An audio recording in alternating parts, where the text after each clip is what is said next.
자, 공급이 부족하다. 그럼 방금 제가 설명드렸죠? 지금 도로 위에 집 짓는다는 어떤 기사 보신 적 있는지 모르겠어요? 도로 위에 집을 짓겠대요. 도로 위에. 얼마나 집이 없으면 도로 위에 집을 짓겠다는 얘기입니까? 그죠? 예. 실현 불가능하죠, 당분간은. 도로 위에 집을 짓는다. 그죠? 일단은 발상은 굉장히 기발한데 이거는 굉장히 주택 공급이 부족하다는 반증을 하는 거예요. 그러면서도 그린벨트는 안 풀어요. 그죠? 자, 그러면은 예, 뭐 용적률을 한 1000%까지 해준다. 그럼 공급을 왕창 지을 수 있죠. 높게 지으면은. 주택을 한 100층 지은다. 그러면 해결은 돼. 근데 뭐가 해결한다면 교통이 아주 심각하게 문제가 되겠죠. 그럼 지하를 뭐 도로를 한 5개층 정도 파지 않는 이상 불가능한 거죠. 네. 그러니까 저렇게는 못 줘, 어차피. 저렇게 못 주고, 도로에 집 못 짓고, 공급할 수 있는 방법이 없는 거예요. 공급은 꾸준히 부족할 거는 맞아요. 꾸준히 부족한 건 맞아. 수요가 크게 감소하기 힘들다. 그 다음에 가격이 하락하기도 어렵다고 생각하는데, 첫 번째는, 자, 여러 가지 이유가 있어요. 사람들이 주장하는 게. 금리나 인상, 뭐 경제적인 부분들, 뭐 인구론 같은 것들. 일시적인 공급 과잉, 이런 인구론 금리 인상은 제가 하나하나 개별적으로 풀어서 설명드린 영상이 있을 거예요. 제가 오늘 여기서 안 할게요. 그거는 개별적으로 보세요. 네, 그거 다 설명하려면 하나에 한 15분씩 시간 걸리니까. 자, 일시적인 공급 과잉이다. 공급 과잉은 영원하지 않습니다. 이거는 시장에서 당연한 거예요. 이거를 해석을 잘못하시면 안 돼요. 근데 우리가 해석을 잘못하는 게 뭐가 있냐면은 지금 시점이 영원히 갈 거라고 착각들을 하세요. 지금이 시장이 안 좋으면 계속 이럴 거라고 착각들을 하신다니까. 올라갈 때도 마찬가지고 내려갈 때도 마찬가지고 위축될 때도 마찬가지고 호경기 때도 마찬가지예요. 그래서 여러분들이 이제 투자를 보통 할 때 추격 매수 많이 하시잖아요. 그죠? 추격 매수 무지하게 많이 하잖아요. 이렇게 올라가잖아요. 이렇게 만약에 이렇게 가격이 올라갔으면은 이렇게 떨어졌다가 반등하겠죠. 이렇게 올라가는 시점이 있었어. 그러면은 뭐 요 시점에 사거나 요 시점에 사면은 베스트죠. 사실은. 그렇잖아. 근데 여러분들 언제 삽니까? 이렇게 완만해졌는데 보통 요때 사잖아요. 대부분의 사람들은 한 80%는 여기서 사는 것 같아. 이게 올라가다 될까 안 될까? 이때는 아예 올라가는 걸 느끼지도 못하고 이제부터 조금 올라갑니다. 아, 이것도 다시 또 이렇게 거꾸로지는 거 아니야? 뭐 더블딥 얘기 나오고 어쩌고 저쩌고 막 나오죠. 네. 그러다가 계속 못 사다가 사야 되나? 너무 올랐나? 막 계속 고민해. 그러다가 이제 사야겠다. 사고 나면은 이제 안 오르는 이런 현상이 계속 생긴단 말이에요, 여러분들. 대부분은 이쪽에서 많이들 사세요. 아예 못 사거나. 네. 근데 자, 공급이 과잉된다라는 것은요, 영원하지 않다. 이거를 제가 설명한 것도 제 입이 아픈데 간단합니다. 자, 어떤 제품이 공급이 왕창 늘어났어요. 그래서 시장에서 가격이 잘 형성이 안 되고 거래가 잘 안 돼. 공급이 많아, 쉽게 얘기해서. 그럼 공급하는 자가 추가 공급을 합니까? 안 합니까? 당연히 안 하겠죠. 여러분들이 오너라고 생각을 해보세요. 어떤 회사를 경영하는데 공급량이 되게 많아. 지금 이런 마우스가 지금 엄청나게 많이 지금 시장에 깔려있어요. 우후죽순. 그런데 내가 추가적으로 공급을 하겠냐고 이거를. 안 하죠. 당연하죠. 근데 모자라서 환장해 지금 막. 너도 나도 찾아. 그때 공급하겠죠. 매번 그러는 거야. 부동산도 마찬가지죠. 공급량이 많다는데 어느 건설사가 공급을 하고 있어요. 그러니까 당연히 공급을 해, 안 해? 지금 분양해요, 요즘에? 안 하잖아요. 그럼 뭐야, 결국은. 2, 3년 뒤엔 또 부족한 거야. 또 부족한 거야. 부족하다는 신호 나오게 되면 그때부터 열심히 이제 또 막 분양하려고 하는 거. 계속 그거 반복하는 겁니다. 그래서 올라갔다 떨어졌다 올라갔다 떨어졌다 반복하는 거잖아요. 이 그래프는 제가 많이 그려드렸죠. 올라갔다 떨어졌다 반복은 하는데 무작 계속 오른다라는 표현이 정말 떨어지는 시기가 한 번도 없다는 뜻이 아니라 장기적으로 우상향 패턴을 간다는 거고 올라가다가 그죠? 떨어졌다가 올라갔다가 떨어졌다가 올라갔다가 떨어졌다가 올라갔다 떨어졌다 이 패턴이라는 거지. 그래서 결국은 뭡니까? 결국은 장기적으로는 상승에 있다라는 의미예요. 그러니까 떨어질 때의 조정기보다 상승기의 상승분이 훨씬 더 높다라는 겁니다. 왜? 올라갈 때는 보셨잖아. 미친 듯이 올라가. 이성적인 가격이 없어요. 근데 떨어뜨리는 건 누구다? 매도자가 떨어뜨려야 되는 거예요. 시장에 정해진 게 없어. 이거는 호가잖아, 말 그대로. 팔고 싶은 금액이 파는 거야, 파는 사람이. 근데 여러분들이 매도자라 그러면 금액 떨구고 싶어, 안 떨구고 싶어? 끝까지 버틴다니까? 그러니까 가격이 잘 안 떨어지는 구조에 원래. 부동산 학개론에서 보면은 우리 하방 경직성이라는 특수성이 있다고 배워요. 무슨 의미인지 알죠? 아래쪽으로 경직된 성질을 갖고 있는 거예요. 부동산이라는 게 원래. 잘 안 떨어지는 거지, 원래. 예. 왜? 생각하면 쉽잖아. 내가 매도자다. 내가 매도자다. 싸게 팔고 싶냐 이거지. 내가 3억에 산 집이 7억까지 갔어. 얼마나 좋아요. 그러면 얘는 6억쯤 팔아도 사실은 뭐 2배 벌었어. 이 정도 할만해 그냥 쉽게 얘기해서 이론적으로는. 근데 7억에 옆집이 7억에 찍은 걸 보고 내가 6억에 못 판다니까? 내가 산 금액을 생각 안 해. 이게 이제 내 금액이야. 이제 이건 내가 잘해서 그런 거고 시세가 이건데 내가 왜 6억에 팔아. 이게 부동산이에요. 떨어질 수가 없지 부동산이. 떨어질 수가 없다니까. 근데 폭락론자 주장하시는 분들이 내지는 동조하시는 분들이 착각하는 게 뒤에다 써놨지만 본인들 기준으로 생각을 해요. 본인들 기준. 떨어져야 되는데 경기가 힘드니까 당연히 싸게 내놔야 되지 않냐. 말도 안 되는 논리죠. 말도 안 되는 논리예요. 예. 그래서 이러한 그 공급이 과잉됐다 쫄지 마세요. 그냥 그런 시기야. 뭐 지나가면 돼. 예? 오히려 잘 돼서 금매때 하나 사요. 얼렁. 자, 그리고 자, 이러한 것들, 예를 들어서 수요가 크게 감소한다, 뭐 이런 것들에 대해서 가정이 맞다고 하더라도 시장에서 가격이 하락할 가능성은 낮다. 왜냐, 실제 시장에 잘 적용 안 되기 때문에 매도자 입장에서는 어떤 이유건 간에 한 번 형성된 고점 가격이 기준이 되기 때문에. 방금 설명드렸죠? 7억이 기준이야, 이제. 그죠? 시장 기준이야. 이 기준이 된 거예요. 3억이 기준이 아니라 7억이 기준 된 거야. 거래가 한번 있었기 때문에. 그래서 이러한 기준점을 포기하려면 어떻게 돼요? 포기를 하고 싶어서 하는 사람은 없어요. 이론적으로 맞다고 생각하고 그러네. 7억 원 좀 비싸네 내가 생각해도 5억에 팔아야겠네. 이런 사람은 내가 지금까지 십수년 부동산 하면서 한 명도 본 적이 없다니까. 정신병자야 그런 사람은요. 그런 사람 없어. 그러면은 그런 사람이 나타날 수밖에 없는 환경이 돼야 돼요. 그런 사람이 나타날 수밖에 없는 환경이 되려 그러면은 이렇게 내가 원하는 아까 7억의 금액의 거래가 그냥 무조건 안 돼. 야, 이거는 진짜 안 되는 금액이구나 하고 포기하는 시점까지 도달을 해야 돼요. 이렇게 포기하는 시점까지는 상당히 오랜 시간이 걸리는 겁니다. 그래서 이러한 거래량 감소 현상이 무진장 오래되게 되면 그땐 빠져요. 그땐 빠져.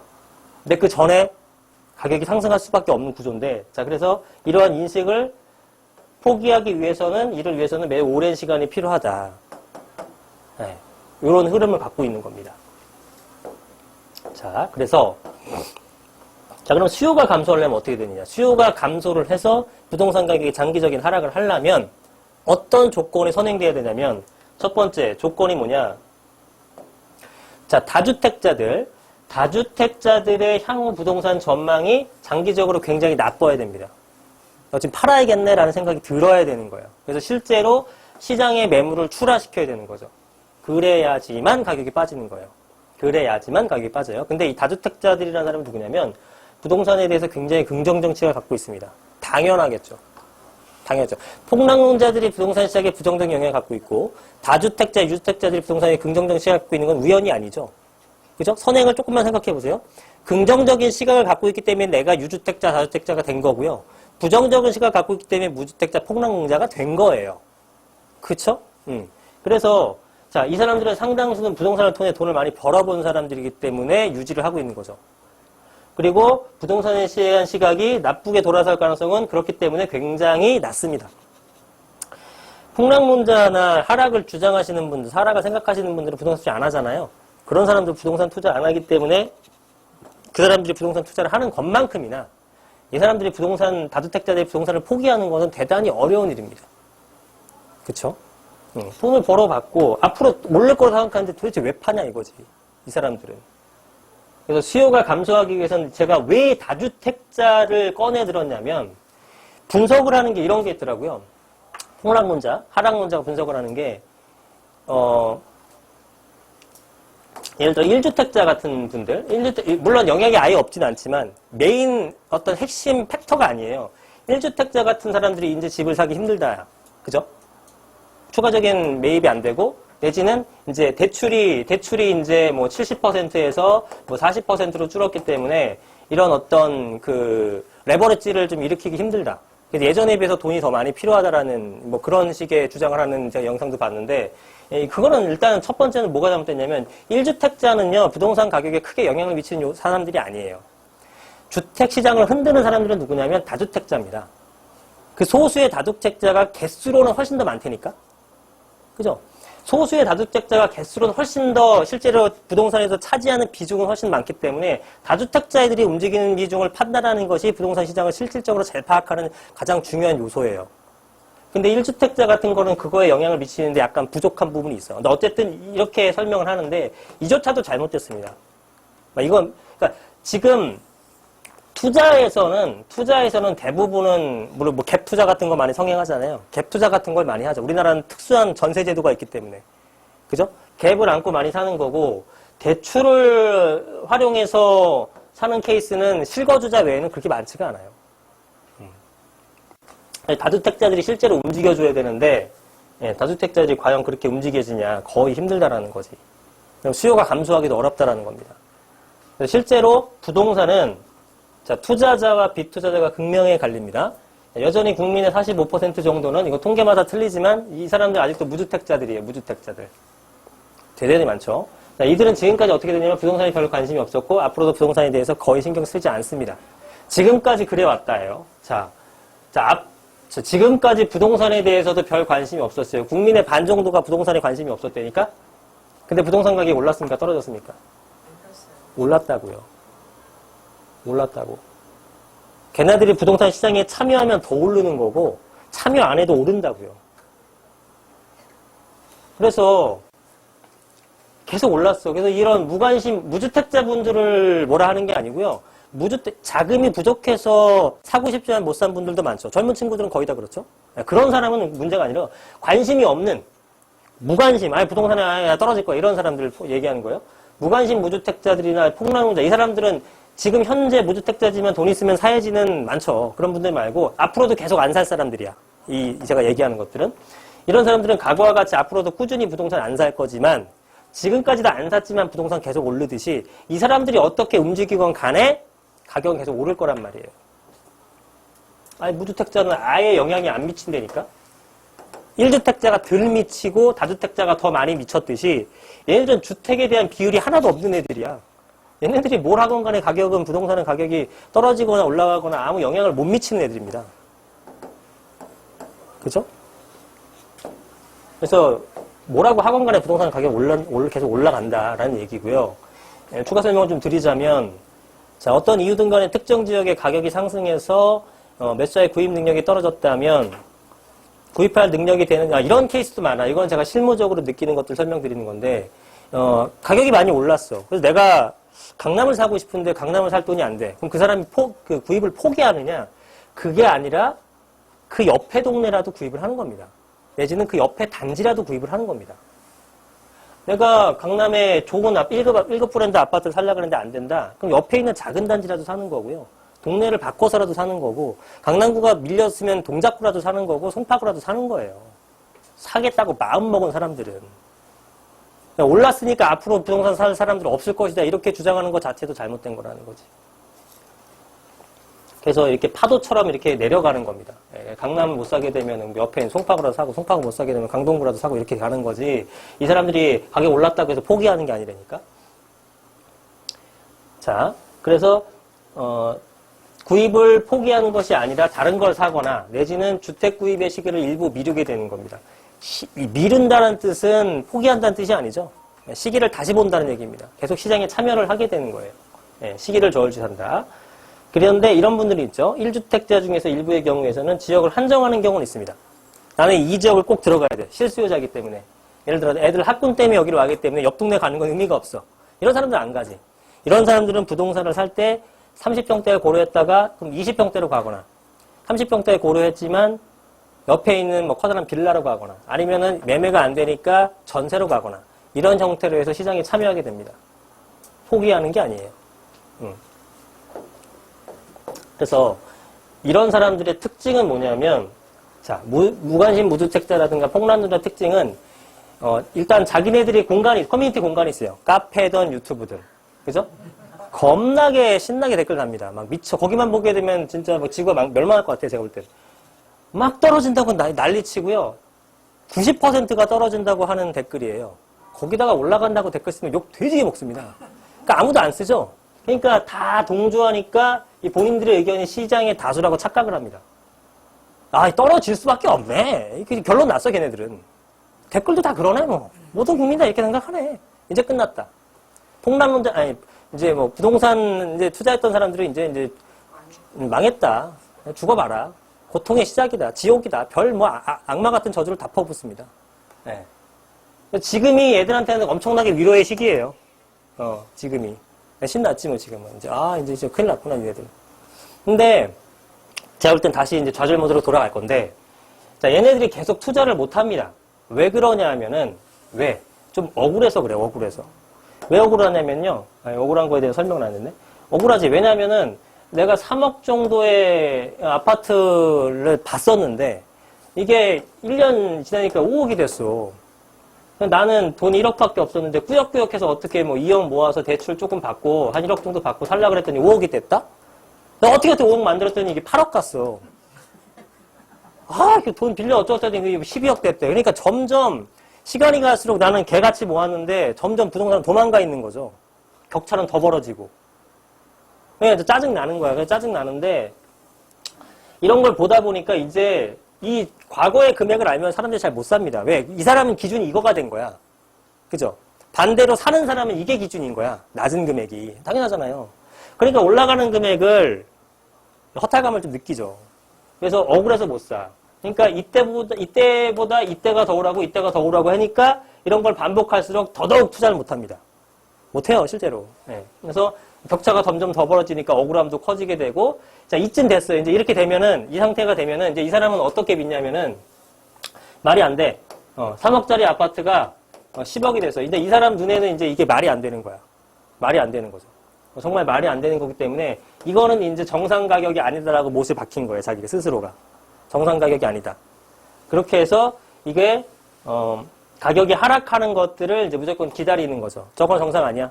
떨어질 거야. 믿게 됩니다. 사람이. 그래서 이런 과정으로 인해서 자기 암시를 하게 되고 다른 의견은 귀에 안 들리게 되고 이렇게 살게 돼요.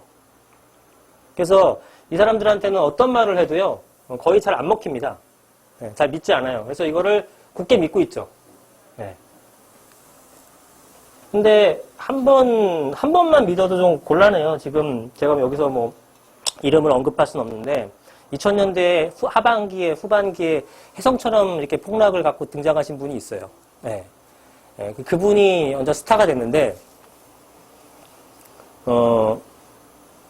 댓글이 그분 말 듣고 집을 안 사갖고 너무 후회된다는 댓글이 요즘 되게 많거든요.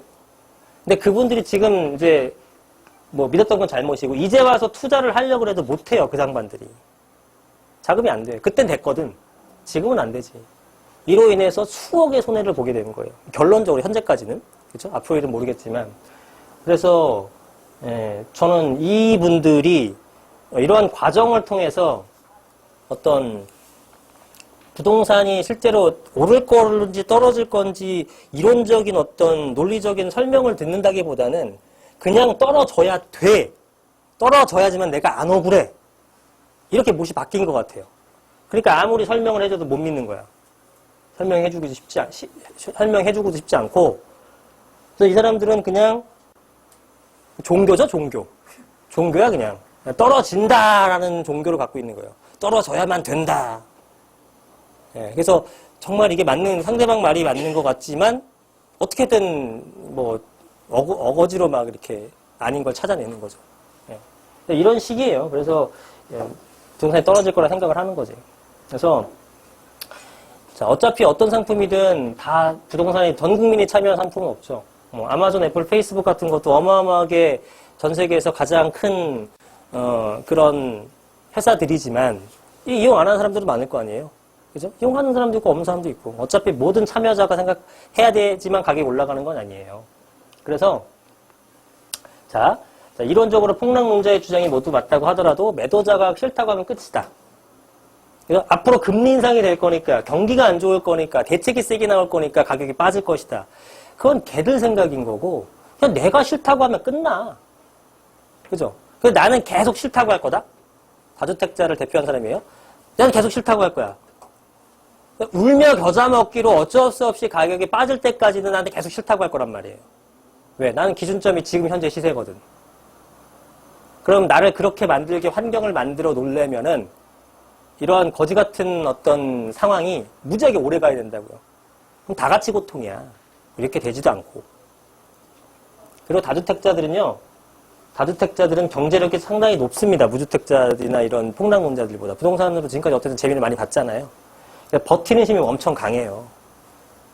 버티는 힘이 엄청 강하다니까. 금리 좀 오르고, 자랑은 아니고, 금리 오르고, 뭐 대출 오르고, 전 뭐 해도 그냥 계속 버틸 수 있어요. 얼마든지 버틸 수 있어요. 10년도 버텨요. 그냥 가는 거야. 좋아질 때까지. 가격이 다시 올라갈 때까지. 그런 분들이 뭐 한둘이 아니야. 상담하다 보면 저보다 부자인분들 얼마나 많은데. 그런 사람들은 그냥 안 가는 거야. 모르겠습니다. 정책이 얼마나 더 세게 나올지 모르겠지만 결국은 전가시킨다의 개념이 커요. 이런 분들은. 뭐 증여를 통해서건 뭐 세무사를 통해서건 뭐 절세하는 방법도 많고 그리고 버티게 하다가 이제 가는 거고. 예를 들어 장기 주택임대 사업자 같은 것들도 지금은 좀 어려워졌지만 작년 전에 9.13 대책 전에 구입했던 것들은 뭐 장기보유 특경제 다 받고요. 이건 지금도 받지만 그 다음에 종부세 같은 것도 회피할 수 있고 양도세도 혜택을 받을 수 있고 재산세 감면, 취득세 감면 등등등 혜택을 다 줬잖아요. 그럼 이것들을 다 인정을 받으려면 얘는 8년간 못 파는 거야. 매물이 엄청 잠겨요. 오히려 시장에. 그럼 팔고 싶어도 못 파는 것들 많아. 팔고 싶은 사람도 있는데 그래도 못 파는 사람도 있다니까. 이런 것들은 장기적으로는 역효과의 정책이었죠. 금액만, 가격적 책정만 놓고 보면. 근데 뭐 이거는 뭐 장기적으로 보면 주택임대 사업자라는 것은 세제 확보라든가 이런 걸 하기 위해서 해야 되지만 여하튼 간에 지금의 시장에서는 다주택자들이 그냥 뭐 이거 안 되겠다라고 내놓는 사람은 그렇게 많지 않다라는 거죠. 그리고 다주택자들이 움직여주지 않는 이상 부동산 가격은 떨어지기 쉽지 않다. 그럼 다주택자가 움직이지 않는 상태에서 가격이 떨어지려면 수요가 줄어드는 방법밖에 없다. 공급이 늘어나지 않으니까. 왜냐면 공급이 늘어난 방법은 아까 봐줬죠. 재개발 재건축은 공급이 거의 늘어나는 효과가 없다. 1주택자는 그냥 계속 사는 거다. 무주택자는 아예 집이 없다. 그럼 다주택자가 시장에 출하해줘야 되는데 다주택자는 다양한 방법으로 피해 있다. 팔고 싶지 않다. 경제력 넉넉하다. 버틸 수 있는 힘이 있다. 공급이 안 나와. 그러면 결국은 뭐야? 가격이 떨어지려면 공급이 유지되는 상태에서 최악인 경우 유지된 상태에서 수요가 막 엄청나게 떨어져 줘야 되거든요. 근데 아까 설명 다 드렸잖아. 수요가 떨어지기도 쉽지 않고. 그럼 부동산 가격은 제가 볼 때는 내년 1년 정도만 지나고 내년 하반기, 늦어도 하반기서부터는 가격이 올라갈 수 있어요. 그럼 내년 하반기부터 가격이 올라간다고 생각한다면 내년 하반기에 집을 사야 돼요? 언제 사야 돼요? 적어도 내년 상반기까지는 사야 되는 거지. 올해 사거나. 네, 남들이 움직이기 전에. 그죠?